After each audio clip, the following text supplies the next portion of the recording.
So as everyone has a brilliant idea for every new app that they have. And this was me and my friend at the beginning of last year. We'd just come up with this brilliant new app idea, and we want to launch it out to the masses and get out there and get going.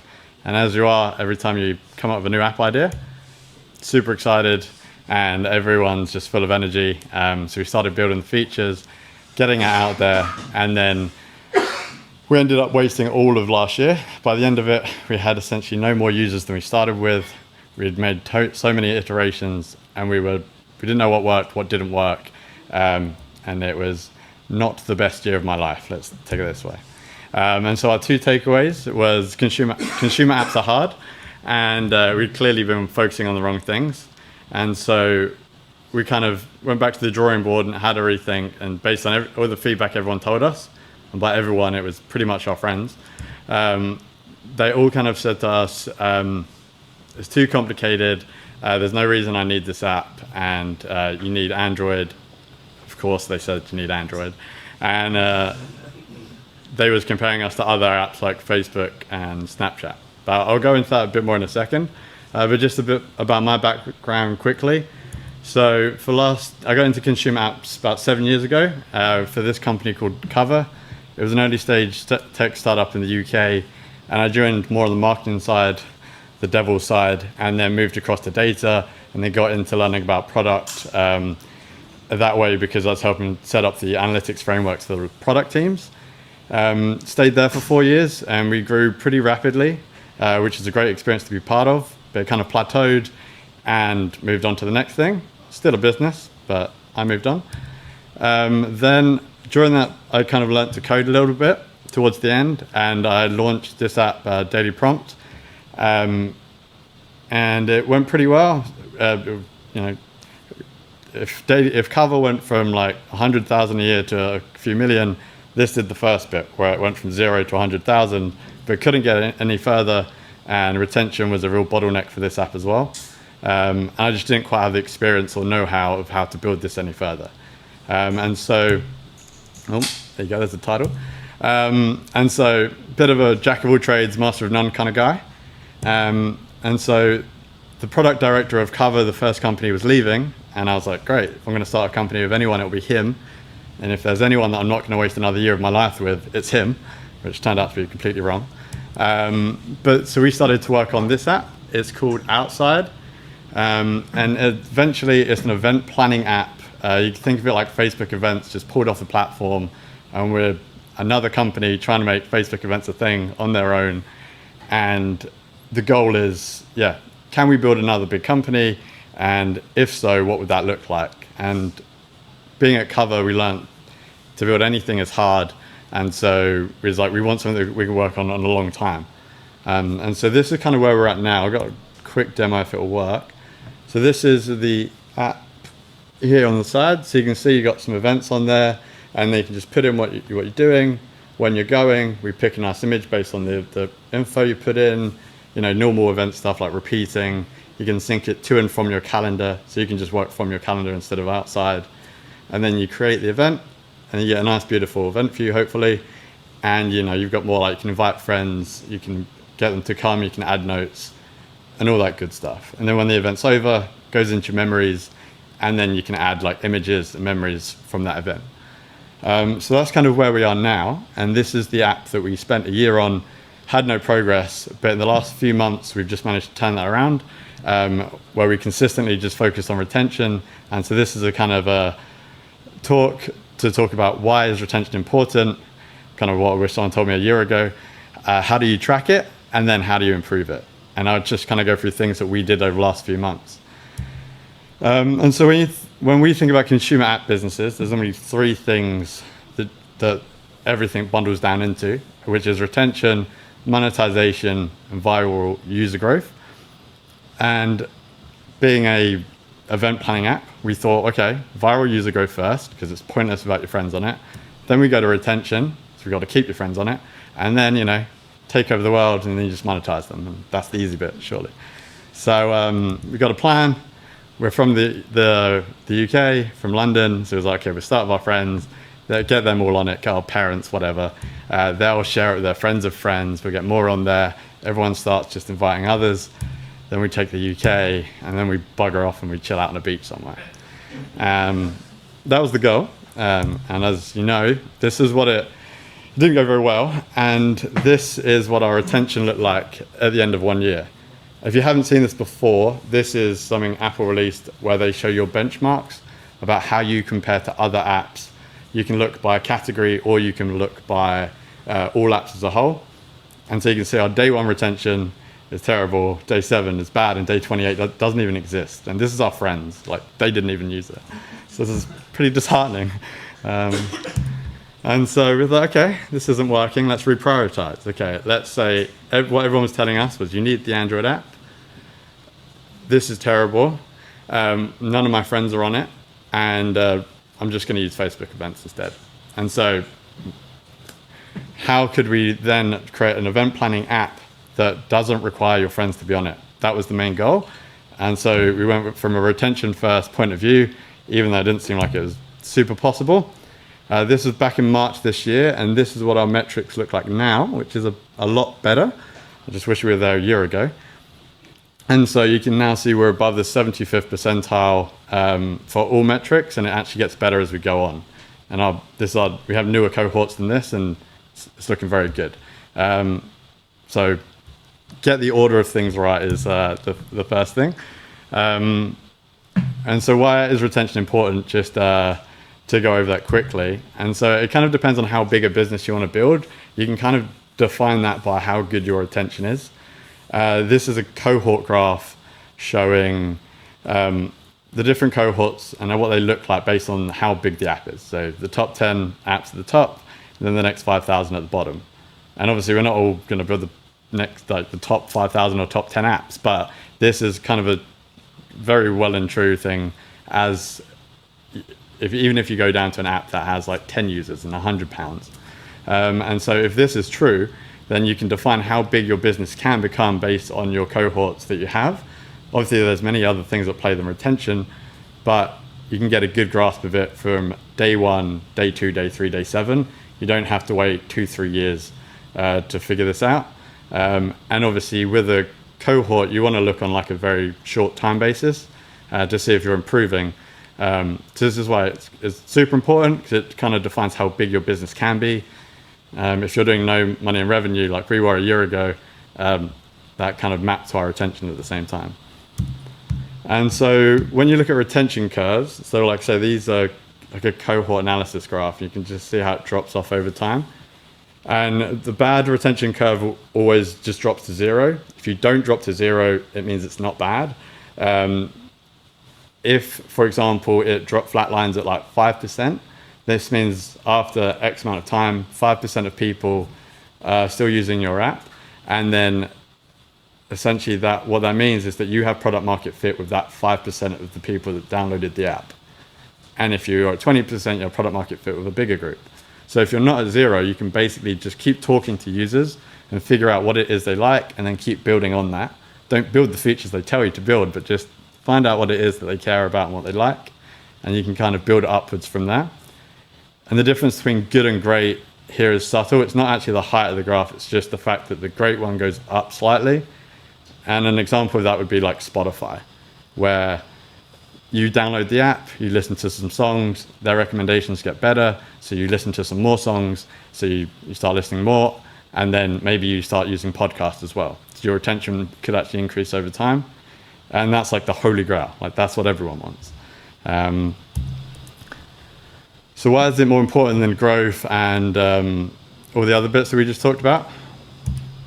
And so retention has this compounding effect. No one really wants, unless you can create really spammy apps, we know that. But like if you want to build a business and a long-term one, which we're trying to do, you need the engagement, which obviously builds daily habits into people's lives. And then the more they're in the app, the more often they'll bump into your paid features. And then more likely they'll tell someone about their app, or they'll just see it on their phone. That typically happens with widgets. People are like, oh, what's that? And then download your app. And it has this compounding effect, which the others don't, where you can build monetization and users on top, but it's really hard to do it the other way around. So why doesn't everyone do it? It's pretty straightforward, super hard, and it takes a long time. So you can spend money on ads today and your user graph and user growth will go up. And you can put a paywall in your app and just put £1,000 behind that and you'll instantly see some money come in. But retention would take weeks, months, years to improve. But if you can do it, you know, the holy grail is the Duolingo, right? It's like they have, their growth has been speeding up. Now they're like 10, 15 years in. And so that's kind of where you want to get to. And especially as like indie developers and anyone building their own app, like we have time. Like we don't have venture capital. We don't have to worry about next quarter's results. And so the good thing is that it's on the side of the indie developer. So how do we do it if we know it's important? So firstly, really basic one and boring one is that you just got to define it. And this is kind of important, but it's easy to get wrong. And so you have, typically when you use like some other third-party analytics providers, you can look at two versions, which is like end-day retention and unbounded retention. I'm going to screw this up probably, but unbounded retention basically means if you say day 7 retention and it's unbounded, you mean anyone that opened your app after 7 days. So it could be on day 7, could be on day 10, 15, 20, or it could be in a year's time. And it's just like what % of people open it in that time. It's not very useful and it's not quick to learn from. Whereas the end day one, it tells you on day 3, what % of people came back and opened your app. And that is way more useful and it's way quicker to learn and iterate on. But obviously we're not all building Facebook or Instagram because they might have an everyday cohort. They might want someone in their app every day to stare at their ads. But if you're Airbnb, you know, daily doesn't make sense to you, maybe monthly, maybe quarterly does. And so you need to define what time period you care about and then just set your initial event, which for typically if you're looking at of the new people coming in, it's just a new user. And then the returning event, you could define as an active user if you're Facebook. If you're Airbnb, you know, you want someone to be booking a room, that's probably an active user for you. And then for us, it's someone actually planning an event and going to an event. And then once you've defined it and you're looking at it, this is typically what you'll see. And what's great about it is you break it down on a time period basis. So at the bottom here, you can say the week that started. So we define everything on a week. Because if you're not planning something on a week, we're pretty sure you have something planned at least. So it's probably us, not you. And then on the week of the June the 19th, you can say, okay, we got 26%. And then we launch the next week, we release products normally on a weekly cycle. And we can just see, okay, is this improving? Is this improving? And I've picked a screenshot because it's the best 4 weeks that we ever had. It was like the best consistent growth, clearly.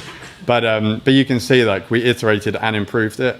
And there's no bias in this. There's no like active users that can screw this up. It's saying of the 576 people that came in on June the 19th, how did they stick around and did they keep using the app? And so you can literally keep improving and know if you're doing a good job on a day-to-day and week-to-week basis. So how do we track it? You've got third-party tools like Amplitude and Mixpanel. There's more privacy-focused ones as well. That you can literally just Google that and they'll just come up. And then the one that you get for free without having to worry about it is App Store's Connect one, which we just spoke about earlier. And you can just look at their metrics and their benchmarks. And that can be super useful too, but you can't really dig into the details and look into the user behavior and actually see why is someone a better user or a worse user. So the 3 Ps of retention, I couldn't think of 3 Rs, so I went with 3 Ps. So this are the 3 things that we did to improve our app. And it seems pretty broad and hopefully useful to everyone else. So positioning, like I said in the beginning, everyone compared us, well not compared us to, but said, I'm just going to use Facebook, I'm just going to use Instagram. So the competition was super hard. We have to have Android, we're trying to make friends on the app. And this was like an event planning app for friends. And we decided, okay, we found out that there's this niche. I hope this isn't anyone's app in the audience. We found out there's this niche called countdown apps. And you count down to the event that you have going on. And it's super basic, it's super simple, and this is the competition instead of Apple. And this is instead of like the social networks or whoever everyone said. And this is a way easier market to compete with. Event planning, like countdown, is just you. You're just going to count down to the app on your own. And this took like, it's obvious now, but this took us like 2 months to figure out, of just like looking around. But yeah, we found out that none of these apps have any social features. None of them are very well looked after, but they get thousands and thousands of downloads a month. And so we repositioned to focus on that, because it turned out to be like, this is what users are looking for. Like these apps, I don't know the exact number, but like those apps were getting like nearly 500,000 downloads a month, and some of them haven't been updated in like 3 years. So if we can find a niche, then I'm sure anyone can find a niche in that app store. And so you kind of want to go for what are users looking for, as opposed to what do you want them to find. We wanted them to find our event planning app with friends, but no one's searching for that. So it turned out Countdown app was the thing. This is a graph of the events made in our app per month. It's pretty low, and it wasn't growing. And this is our best 6 months, by the way. And then this is what happened straight after, as soon as we relaunched as a Countdown app. And the huge thing was we barely made any product changes. If you were a user of the app before, which barely anyone was, but if you were, you wouldn't have known any difference. You may have noticed a few widgets changed, or there was a slight difference, but it was mainly all onboarding. It was all the App Store screenshots, and it was just what we called, we still called outside, but we just changed a few keywords. So it's super useful, and it turns out that a lot of apps have done this in the past. So like TikTok used to be a lip syncing app, and they just focused on lip syncing because they found out on Thursday nights, this was before they had traction, they found out on Thursday nights they had a huge spike in traffic, and that was because people was lip syncing. So they doubled down on that, they got the user growth, and then they became huge, and the TikTok we know and love/hate today. So that's hopefully our founding story, that if we don't go bankrupt in a few months' time, that'll be a cool one. And then, yeah, so there's your positioning, and it's pretty straightforward. I think the earlier stage, that's super relevant for people at the stage we're at, where, we've got no users, we're not a big company, and you're just trying to get a few more users in the door. But yeah, so we've gone from like 5 users a day at best to like 200 users a day. So that was super useful, and it didn't take another year of launching product features. And so when you do focus on the product, typically the massive drop off is at the beginning, and for us it day one went to 0, or like day one went down 95%. So it was clearly that was where we needed to focus, and that's where all the low hanging fruit is. And so typically focus all your efforts on there. And because apps are so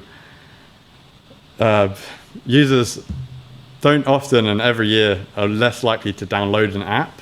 But now, when they do come in your app, they have a high willingness to leave, it seems. It seems that they have 10, 20, 30 other apps they can try out. And so what you need, or what we found out is really useful, is just getting them to the thing that they want the quickest, and like, forget about us. Forget about our branding, our pretty images, or whatever we think is cool, or like our mission. Just get them to what they want, which for them was, they want to count down to an event, they want to see the event. And so before we made them create an account, we just plonked them in the app, and then they went and did their thing. And we had horrible retention. And now we repositioned to the first screen you see in the app is that one you see on the left. It's add a plan. We give you a nice little image beforehand, but yeah, add a plan. Then you put the name in, so you can tap Watch Oppenheimer. We then try and instantly find an image that's relevant to what that is, put it in this nice pretty view, and then as soon as you tap create, you're seeing the event as quickly as possible. And so we went from, I think, 20 to 30% of people ever seeing the event view to 90% of people seeing the event view. And so this was, once again, on top of the previous win. This was huge for us.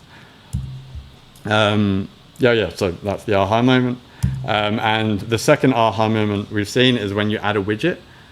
When you add a widget, I'm not sure if this is true for every app, but it's been true for us. It's just like, they just stick around like crazy. So that's been huge. So now we're not doing anything crazy, we just have that on the screen, but that's clearly the next thing we're going to push towards, getting them to add the widget. To start by making big swings, like we went from creating a whole account and trying to just plonk you in the app to literally just forcing you through a flow of 3-4 screens. And so that's a very big product change. Once again, great for indie developers because you don't have to go through product managers and get sign off. So once again, huge advantage for just making big swings and trying to see what works. And then when you do, then you just want to comb through everything that a user does. So this is a breakdown of part of our onboarding flow.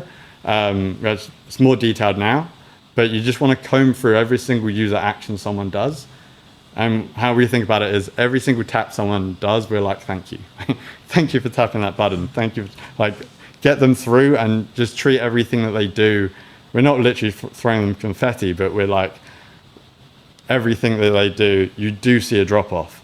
Like video started on the left-hand side to video completed. That's like 3 seconds, 4 seconds. And so we shortened the video to 1 second and it went up and it improved. And so you can make these tiny incremental improvements along the way. Just to, once you've made the big swings, you can then focus on the one thing or the few things that you can do to make a big difference.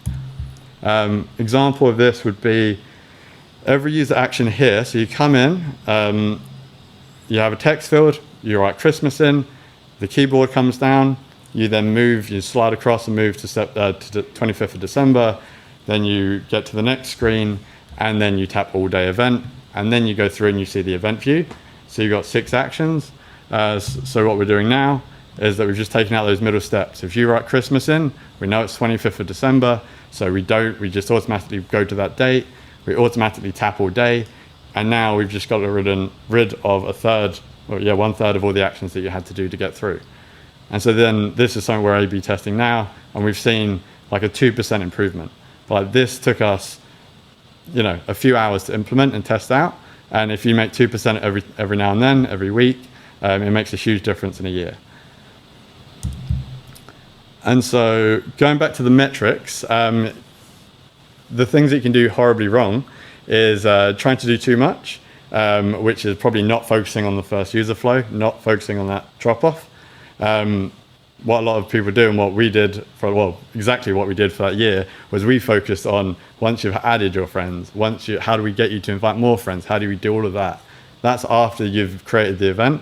And we know that only 20% even ever got to seeing the event. And so although we are at a countdown app now, we have 5 to 10 times more people sharing and actually doing things with their friends. So it's actually had the positive impact on the growth, even though it's not something we actually tried to do.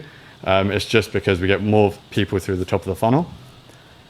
And then gamifying for the short term. We also tried it, this is another mistake that we made, was we saw if you add 2 events or your first event, your retention is way better. So we just gave you an event. We just put an event on your home screen and it was like, okay, manually pick an event. Okay, I want Christmas. And we forced them through that flow and their attention dropped off and it was worse. But they all created an event that time as well. It's just because the intention matters. Don't try and gamify it too much. Like on Facebook, if their metric is like get you to 5 friends, they want their friends. They don't want 5 random friends. Nextly, speak to users. Their feedback is like super valuable and they always tell you the thing that you are not thinking about. For us, we keep thinking about, we just added like calendar syncing features and like all these cool little things behind the scenes, more premium and live activities. And they were like, I just want a prettier image when I search for something. I just want my widget to be better or like the image just repositioned better. They actually didn't want all the really fun stuff that we had planned. And they were all the really hard things to build at the same time. So they saved us time. Normally what they say is correct, but a lot of the time, don't listen to the features that they have, just listen to the pain points that they have. And that's been super beneficial for us because their features are normally not the best. So if their features are good, then they should take your job, right? So yeah, to summarize, the power of retention is focus on retention first and not last. Don't go to user growth or monetization. That actually comes second and third. Track it correctly. Don't try gamify everything. Get your positioning right, because that can have the biggest swing, especially for an indie developer. Focus on onboarding, speak to users, and just continually optimize as you go. Thank you. Sorry. Thank you. What was that? Sorry about the screen issues. Screen was fine. Great presentation. Any questions? Okay. Thanks, great presentation. How did you track your user actions across your app? What tool did you use for that? So we use Amplitude. That's the one that we use. We used at the previous company Cover. We used one called Mixpanel. It's really good. They're both pretty in the same ballpark. But you start off by tracking like a screen level or a high level, event created account, and then as we start to learn more, then we niche down, and now we track people not on a button by button basis, but if we need to learn more about a flow, that's what we do. Hey, yeah, I appreciated the talk. So the question I had was, once you've got put a fair amount of work into the retention, improve the retention of the app, like perhaps what tools do you use were there ways you can monetize that retention after you've got that going in the app? Like what pathways are available for that? So once you've got the retention, what do you focus on next? Sorry, how do you monetize the retention? Monetize? Yeah. Yeah, good question. We're trying to figure that one out. If we do, I'll let you know in 3 months. But so that was our goal, was to spend 3-4 months on retention. We know now how to keep improving it. We don't know how much better we can get it, but we know we can. And so now, we just started last month. But typically, once again, it's all about top of the funnel. People, when they download your app, have a higher willingness to pay. And so they're more likely to just try and opt into a trial, hence why you always see one on onboarding.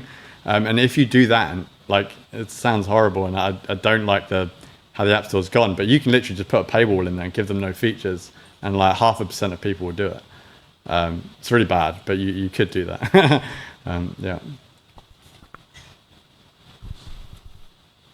Hi, thank you for presentation. And how about necessity of retention for business-to-business application? If you don't make application for customers, and for example, tools for other company to work with customers. Mm-hmm. I personally have had no experience in business to business, but I'd actually imagine it matters a lot less. But that was just my gut, because the whole point is getting the sales across, right? But or it's like getting them to buy into the product. But yeah, I'm not too sure. I've never done that. Okay, thank you.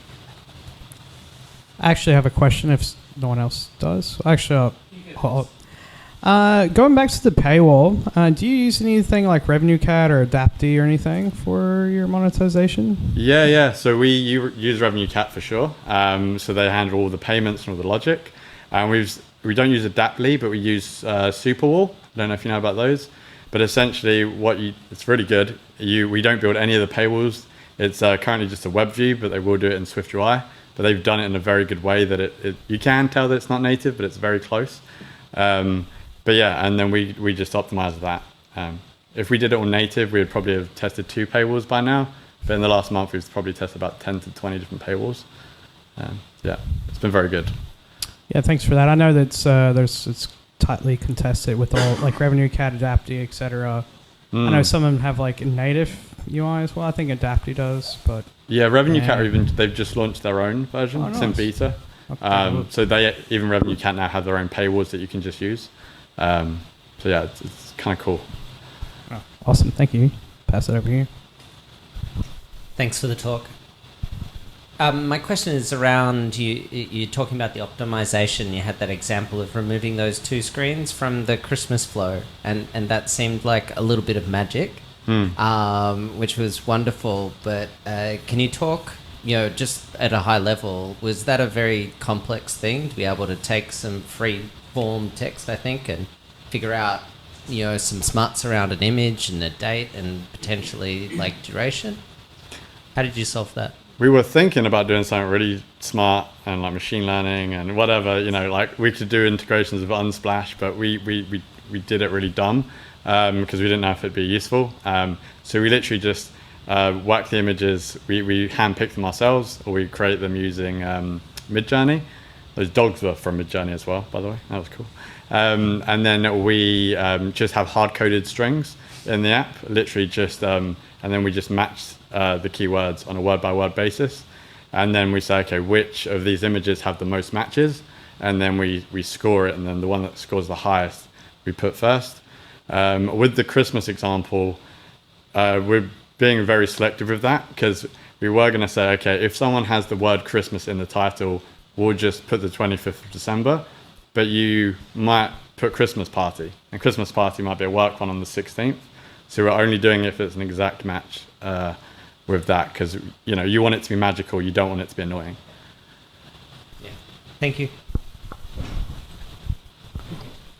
Anything else? Oh, Sean's going. Yeah, just on the Christmas example, I thought that was interesting because immediately I sort of thought, well, actually you could skip everything. You just have, choose Christmas, right? Yeah. But it was interesting that you said that people get some gratification out of that magic of, hey, I type this in and it kind of knows, rather than just selecting Christmas or Halloween, or you could have had 10 different public holidays there, right? We did. We actually did do that. And that was the example where we did exactly that. We put Christmas, Halloween, Valentine's Day, and a few others. Not sure the exact reason why, but it didn't work very well. I think, it's the IKEA effect of building it yourself, building the event yourself, putting the details in. And I think it's probably 20% of our users want Christmas and Valentine's. The other 80% don't. They want whatever it is, a vacation. And so it's not useful for the 80%, but it's useful for the 20%.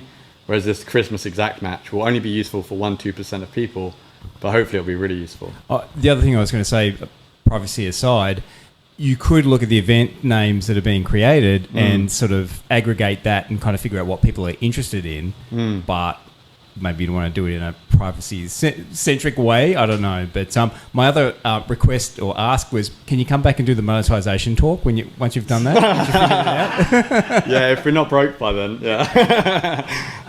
that'd be cool. Yeah, it should be 3-4 months and we'll know. So, all right. Yeah, if it goes all right, well. Thanks heaps, right. All right, thank you.